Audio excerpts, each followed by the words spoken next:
तो दोस्तों, क्या आपके पास भी ऐसे कोई क्रॉस वाले सिक्के हैं जिनके पीछे की तरफ इस तरह का एक प्लस का निशान बना होता है? तो अगर आपके पास इस तरह के कोई एक रुपये के सिक्के मौजूद हैं, तो आज की इस वीडियो में मैं आप लोगों को बताने वाला हूं एक रुपये के एक ऐसे ही क्रॉस वाले सबसे ज्यादा कीमती सिक्के के बारे में, जिसके बदले आपको भी एक अच्छी खासी कीमत मिल सकती है। तो दोस्तों, यहां पर आप लोग देख सकते हैं मेरे पास एक क्रॉस वाला 2004 का एक रुपये का सिक्का। और ऐसे एक रुपये के क्रॉस वाले सिक्कों को बनाया जाना ही शुरू किया गया था 2004 से। और इनको अगले 2 साल यानी कि 2005 और 2006 में भी जारी किया गया था। तो ये जो सिक्के हैं ये बने होते हैं स्टेनलेस स्टील से, और इनका वजन होता है 4.95 ग्राम। और इनके सामने यानी कि ओवर साइड पर देखें तो यहां पर इसके डिजाइन को 3 भागों में बांटा गया है। सबसे ऊपर की तरफ हिंदी और अंग्रेजी में भारत और इंडिया, बीच में है अशोक स्तंभ का चित्र सत्यमेव जयते के साथ, जिसके बगल में अंकों में एक लिखा हुआ है। साथ ही सबसे नीचे है इसका मिंटिंग ईयर एंड इसका मिंट मार्क। वहीं इसके दूसरी तरफ यानी कि रिवर साइड पर देखें तो यहां पर आपको देखने को मिलता है क्रॉस का डिजाइन, जिसके चारों तरफ 4 बिंदु बनाए गए हैं। ये जो चित्र था इसको बनाया गया था हमारे देश की विभिन्नता में एकता को दर्शाने के लिए, और इसी वजह से इन सिक्कों की थीम को नाम दिया गया था यूनिटी इन डाइवर्सिटी। तो यहां पर इस क्रॉस के ऊपर की तरफ देखें तो यहां पर हिंदी में 1 रुपया और अंग्रेजी में रुपए एक भी लिखा हुआ है। वहीं सिक्के के एजेस यानी कि किनारों की बात करें तो ये है प्लेन एजेस। तो दोस्तों, यहां पर मैं आप लोगों को बता दूं कि इस तरह के 1 रुपये के क्रॉस वाले सिक्के 2004 में बनाए गए थे, वो भी सिर्फ बॉम्बे की मिनट से। जबकि 2005 में इनको जारी किया गया था भारत के चारों मिनटों से, यानी कि बॉम्बे, कलकत्ता, हैदराबाद और नोएडा की मिनटों से। और 2006 की बात करें तो इनको जारी किया गया था सिर्फ 2 मिनटों से, जिसमें थी हैदराबाद और नोएडा की मिंट। तो दोस्तों, सिक्कों के मिंट मार्क्स के बारे में तो आप लोगों को पहले से ही पता होगा कि बॉम्बे मिंट के सिक्कों पर बना होता है ऐसा एक डायमंड का मार्क। कोलकाता मिंट के सिक्कों पर ऐसा कोई भी मिंट मार्क नहीं होता है। हैदराबाद मिंट के सिक्कों पर बनाया जाता है ईयर के नीचे एक स्टार। वहीं नोएडा मिंट के सिक्कों पर आप लोगों को देखने को मिलता है ऐसा एक गोला बना हुआ। तो अब मैं आप लोगों को एक इंटरेस्टिंग चीज दिखाना चाहूंगा, इस तरह के 1 रुपये के क्रॉस वाले सिक्कों से जुड़ी हुई। यहां पर अगर आप इस 2004 के बॉम्बे मीट के सिक्कों को सामने की तरफ से देखते हैं तो ये कुछ इस तरह का दिखता है। और इस सिक्के को पलटने पर ये जो क्रॉस है ये प्लस जैसा बन जाता है। इसी तरह से यहां पर 2005 के भी बॉम्बे मीट के सिक्के को देखें तो इसको भी पलटने पर ये जो क्रॉस है ये प्लस जैसा ही दिखता है। अगला जो सिक्का है वो है 2005 का कलकत्ता मिंट का सिक्का। इसको पलटने पर भी ये क्रॉस प्लस जैसा ही लग रहा है। आगे है हमारे पास 2005 का हैदराबाद मिंट का सिक्का। इसको पलटने पर भी ये क्रॉस प्लस जैसा ही लग रहा है।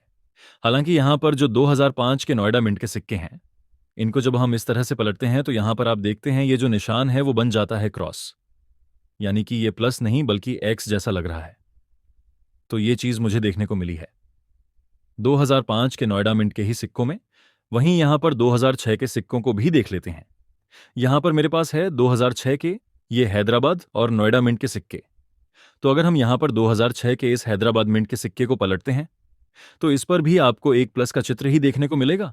और यहां पर 2005 के नोएडा मिंट के सिक्कों को भी देख लें तो इसको पलटने पर भी ये प्लस जैसा ही लगता है, यानी कि ये एक्स आपको 2005 के नोएडा मिंट के सिक्कों में ही देखने को मिलेगा। हालांकि ये एक बहुत ही कॉमन सी चीज है और इससे इनकी कीमतों पर कोई भी फर्क नहीं पड़ता है। तो अब आ जाते हैं इस वीडियो के सबसे मेन टॉपिक पे, यानी कि इन 1 रुपये के सिक्कों में से कौन से सिक्के आप लोगों को सबसे ज्यादा कीमत दिला सकते हैं।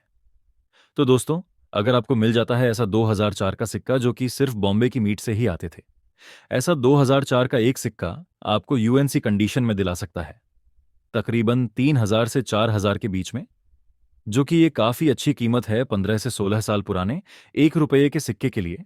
और हो सकता है ये सिक्का आपको अभी भी कॉमन सर्कुलेशन में ही मिल जाए। तो इसके बाद जो 2005 के ऐसे सिक्के की बात करें तो आज 2025 में यूएनसी कंडीशन में इसकी कीमत 300 से 500 के बीच में चल रही है। और बात करें 2006 के आखिरी सिक्के की, इनमें भी अगर आपके पास है नोएडा और हैदराबाद मिल्ट के सिक्के तो ये सिक्के भी आते हैं स्केयर की कैटेगरी में, जिनकी कीमत चल रही है तकरीबन 500 से 700 रुपये के बीच में। हालांकि दोस्तों, यहाँ पर मैं आप लोगों को बताना चाहूँगा कि 2004 में ऐसा एक नोएडा मिंट का सिक्का भी बनाया गया था, जो कि आप देख सकते हैं स्क्रीन पे। और हो सकता है आगे चलकर ये सिक्का भी रेयर की कैटेगरी में आ जाए, क्योंकि ऐसे कुछ रेयर सिक्के पहले भी प्रकाश में आ चुके हैं।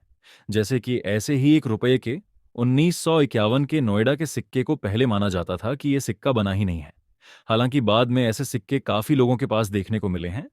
और आज के समय में 1951 और 52 के ऐसे 1 रुपये के नोएडा मिंट के सिक्के की कीमत है तकरीबन 30,000 रुपये तक चली गई।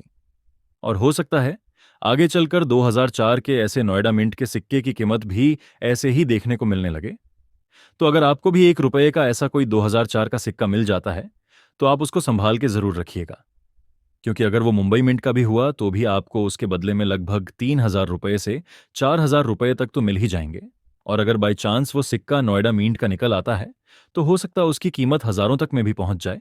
तो आशा करता हूं कि आज की ये वीडियो आप लोगों को पसंद आई होगी।